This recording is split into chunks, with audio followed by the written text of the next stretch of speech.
Have you ever felt a growing distance between you and the people who used to be closest? Do friendships that once burned brightly now seem to be flickering? It's a painful reality many of us face, a quiet erosion of connection in a world that often feels more connected than ever, yet leaves us feeling strangely isolated. What if I told you there's a timeless wisdom, distilled by a man who dedicated his life to understanding human nature, that holds the key to why this happens, and more importantly, how to fix it?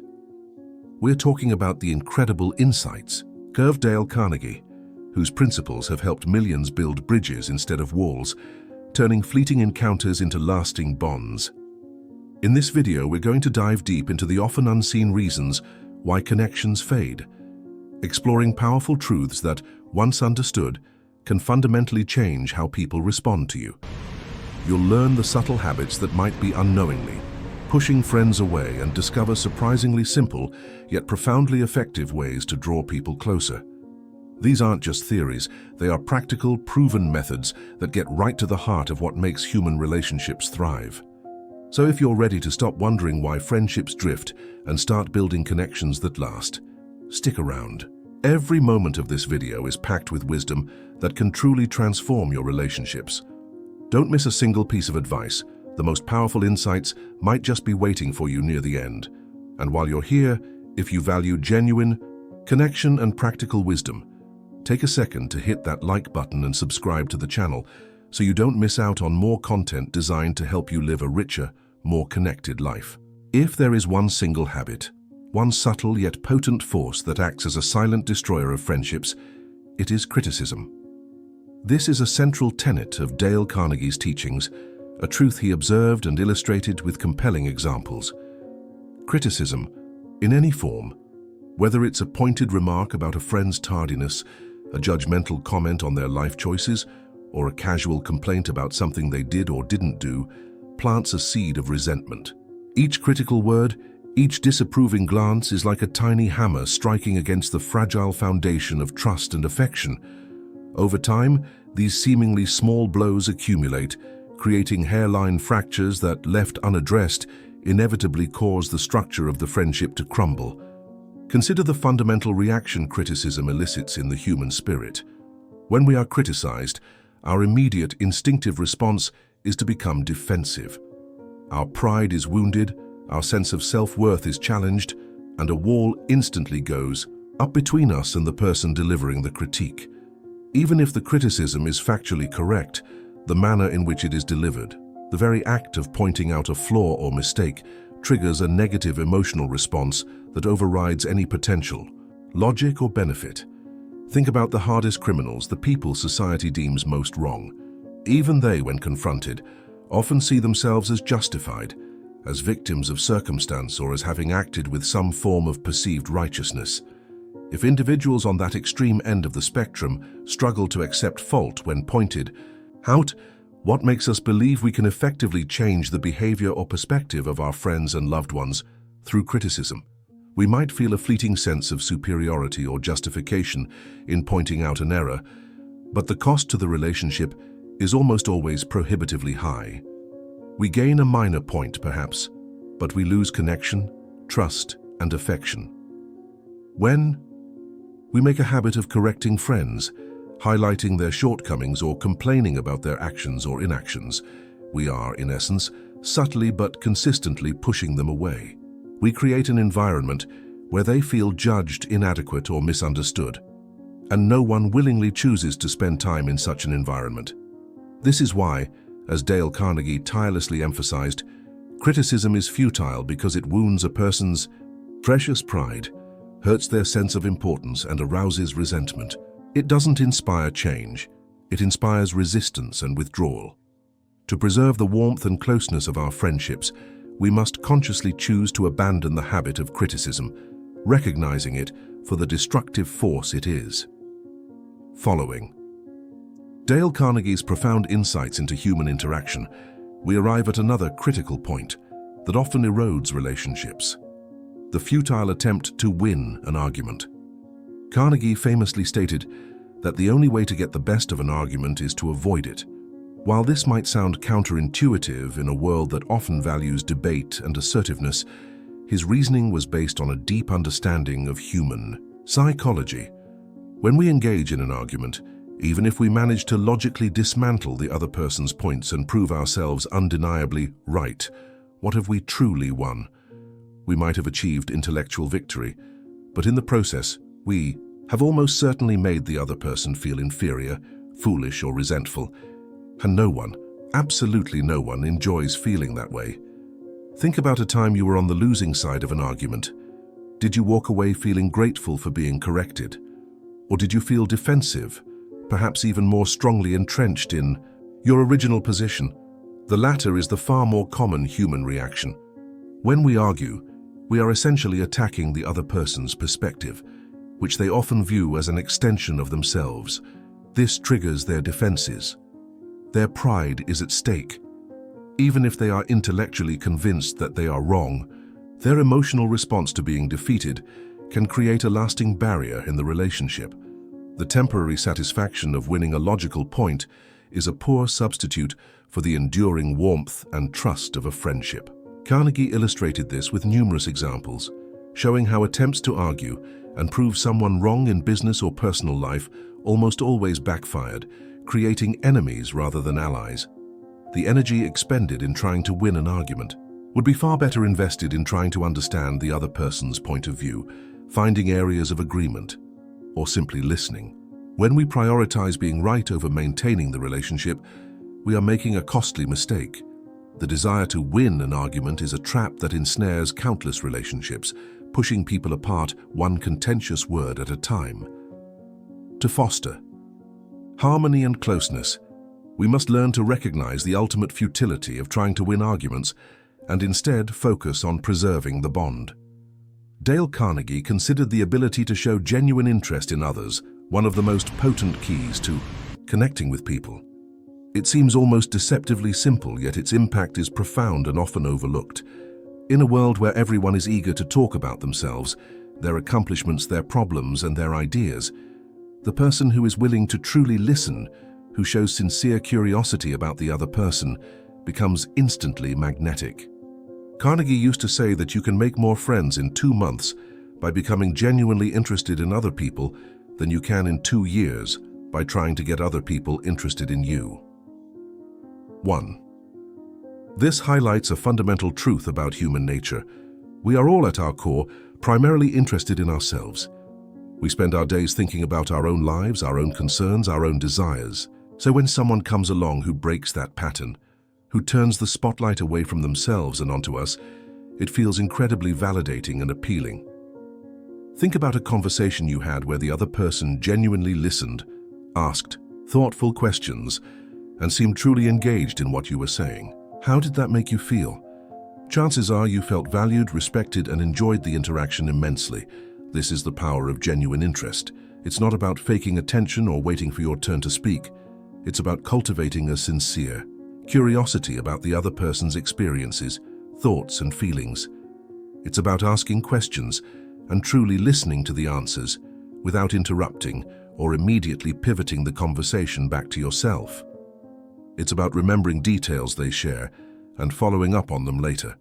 Carnegie often shared anecdotes about meeting people from all walks of life and finding that by simply showing genuine interest, he could have fascinating and rewarding conversations, regardless of the other person's background or achievements. When you are genuinely interested in others, you are giving them a precious gift, your undivided attention and validation of their importance. This makes them feel seen, heard, and appreciated. And when people feel seen and appreciated in your presence, they naturally want to be around you more. Cultivating genuine interest requires a conscious effort to shift our focus outward, to recognize the inherent worth and fascinating complexity of every individual we encounter. It is a practice that enriches not only our relationships, but also our own understanding of the world. According to Dale Carnegie, there is a simple yet incredibly powerful tool for making people feel valued and remembered: using their name. He called it the sweetest and most important sound in any language to that person. While seemingly trivial, the act of remembering and using someone's name is a fundamental gesture of respect and recognition. In a world of increasing anonymity and fleeting interactions, Hearing your own name spoken by someone makes you feel seen and acknowledged as an individual. It cuts through the noise and creates an instant, personal connection. Think about how you feel when someone you've met briefly remembers your name later on. It makes you feel important, doesn't it? It suggests that they paid attention to you, that you mattered enough for them to make the effort to recall your identity. Conversely, how do you feel when someone you've spoken to multiple times consistently forgets or misuses your name? It can feel dismissive, as though you are not important enough for them to remember this basic piece of information. Dale Carnegie provided numerous examples of successful leaders and individuals who attributed a significant part of their success in dealing with people to their ability to remember and use names. Jim Farley, who served under Franklin D. Roosevelt, famously claimed he could call 50,000 people by their first names. This ability wasn't just a parlor trick. It was a demonstration of genuine care and attention that built loyalty and trust. People felt important and valued in his presence because he took the time to recognize them as individuals. Making an effort to remember names requires conscious practice. It might involve repeating the name back when you hear it, writing it down, or associating it with something memorable about the person. It takes a little extra effort up front, but the return on investment in terms of building rapport and making people feel appreciated is immense. In any interaction, whether it's meeting someone new or greeting an old friend, using their name adds a personal touch that strengthens the bond. It is a simple habit that yields extraordinary results in fostering warmth and connection. Dale Carnegie was a staunch advocate for the power of encouragement and sincere praise as a means of influencing others and building strong relationships. He firmly believed that people are more likely to change and improve when they are encouraged and appreciated than when they are criticized or corrected harshly. While criticism often breeds resentment and defensiveness, sincere praise motivates and inspires. When we offer genuine appreciation for someone's efforts, accomplishments, or positive qualities, we are feeding their sense of self-worth and making them feel capable and valued. This positive reinforcement makes them more receptive to our suggestions and more willing to cooperate.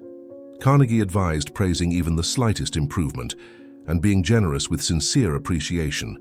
This isn't about flattery, which is insincere and manipulative. Sincere praise is based on genuine observation and recognition of effort or achievement. It acknowledges the good in someone and makes them feel good about themselves. Consider how you feel when your efforts are recognized and praised. It makes you feel motivated, doesn't it? It makes you want to continue doing good work and perhaps even strive for more. The same applies to our friends and loved ones. When we take the time to notice their positive attributes and express our appreciation, we strengthen our bond and encourage them to continue being the wonderful people they are. Carnegie used the example of Charles Schwab, the steel magnate, who attributed his success not just to his technical knowledge, but to his ability to inspire people. When he saw something done well, he made sure to commend it. When something needed improvement, he framed his suggestions in a way that encouraged rather than discouraged. Instead of saying, "You did that wrong," he might say, "That's a good start, and I think you could make it even better if you tried this." This approach made people eager to live up to his positive expectations and strive for excellence. Encouragement is a powerful force that builds confidence and strengthens relationships. By focusing on the positive and offering sincere praise, we create an environment where people feel supported, valued, and motivated to be their best selves, both in their actions and in their interactions with us. At the very core of human nature, according to Dale Carnegie, lies a fundamental desire: the longing to feel important. This is not about seeking superficial validation or an inflated ego. It is a deep-seated need for recognition, for our existence, and our efforts to matter. When we interact with others in a way that satisfies this fundamental need, we instantly connect with them on a profound level. Conversely, when our interactions make others feel insignificant or overlooked, we create distance and resentment. Carnegie believed that fulfilling this desire in others is one of the most effective ways to win their goodwill and build lasting relationships. It's not about dispensing insincere compliments, which can easily be seen through.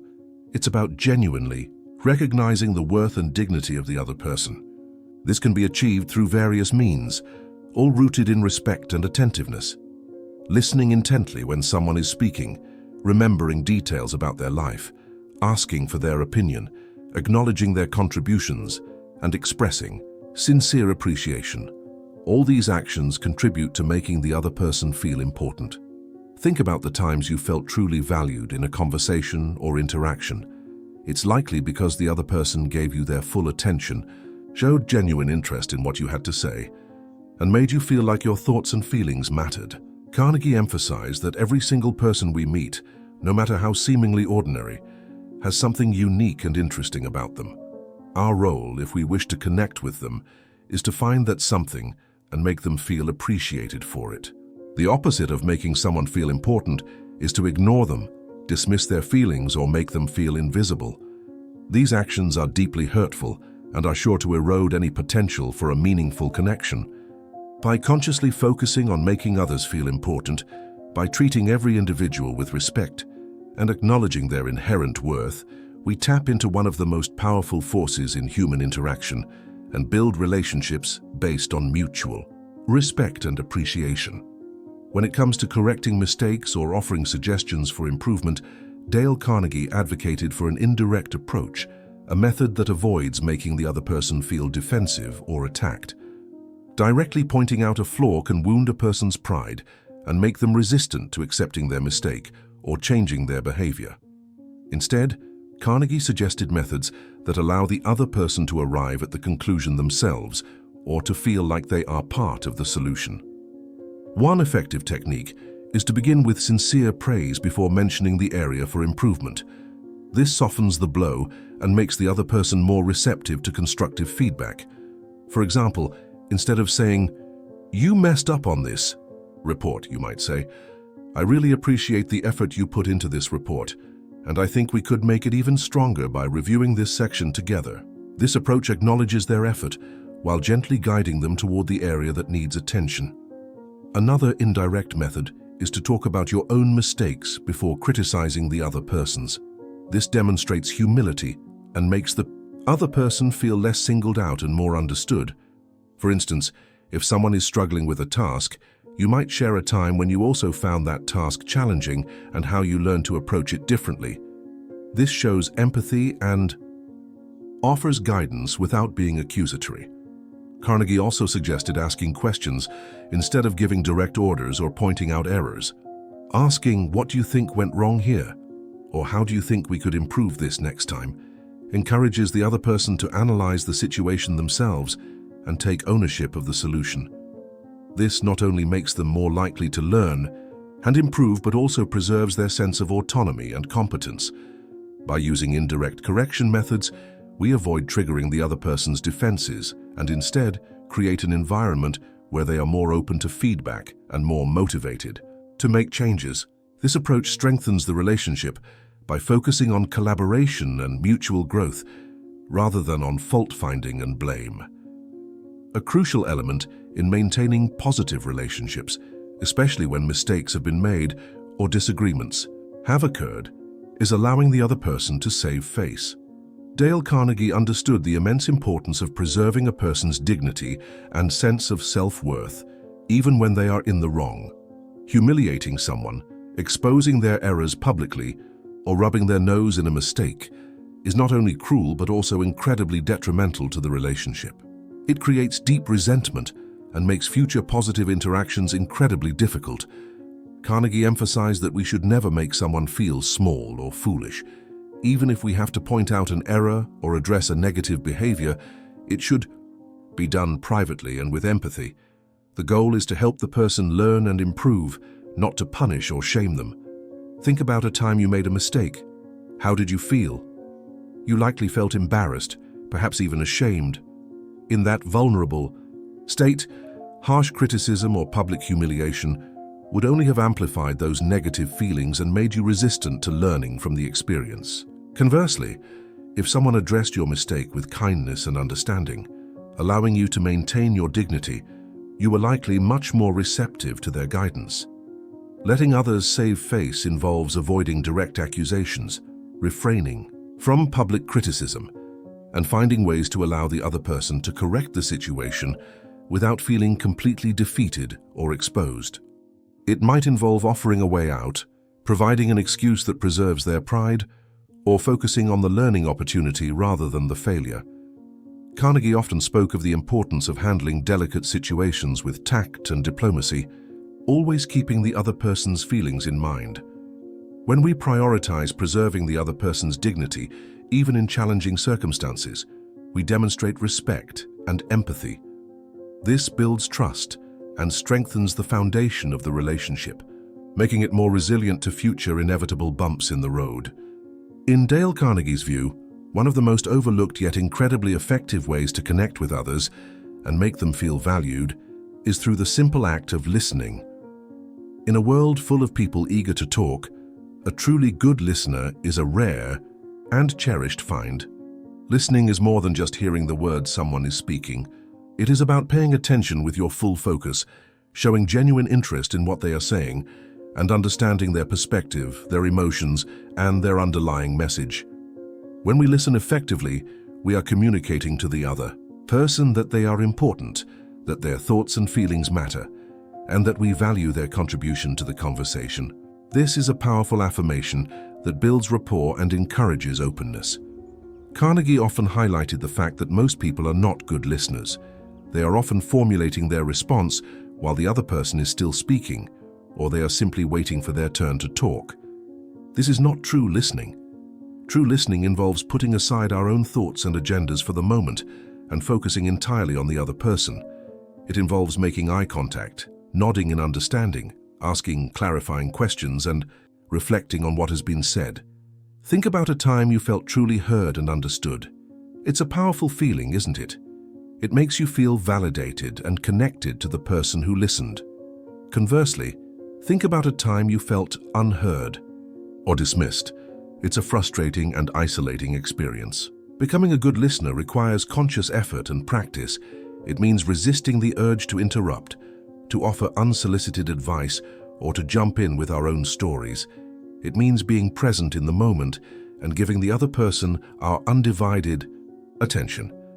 Carnegie suggested that if you want to be seen as a brilliant conversationalist, focus on being a brilliant listener. Encourage others to talk about themselves. Ask open-ended questions that invite them to share more. Show genuine curiosity and interest in their responses. By mastering the art of listening, we not only gain a deeper understanding of others, but also build stronger, more meaningful connections based on mutual respect and the feeling of being truly heard. Dale Carnegie's principles extend beyond individual interactions to influencing groups and inspiring cooperation. He understood that forcing people to do something through authority or coercion is far less effective and creates more resistance than inspiring them to want to do it themselves. True leadership, in Carnegie's view, is about making people eager to follow, about creating an environment where they feel motivated and invested in achieving a common goal.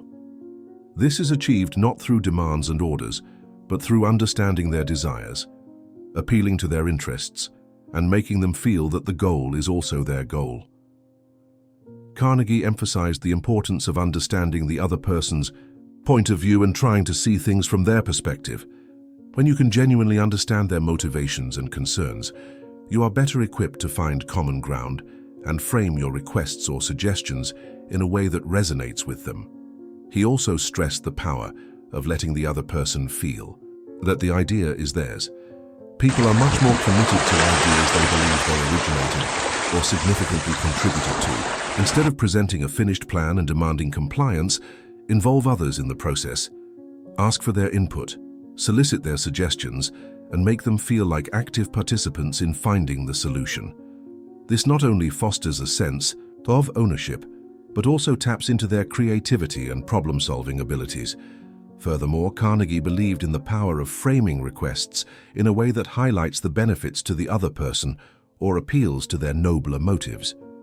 Instead of saying, "You need to do this because I said so," you might say, "Doing this will help you develop your skills in this area," or "This task is important because it will help us achieve X, which I know is something you care about."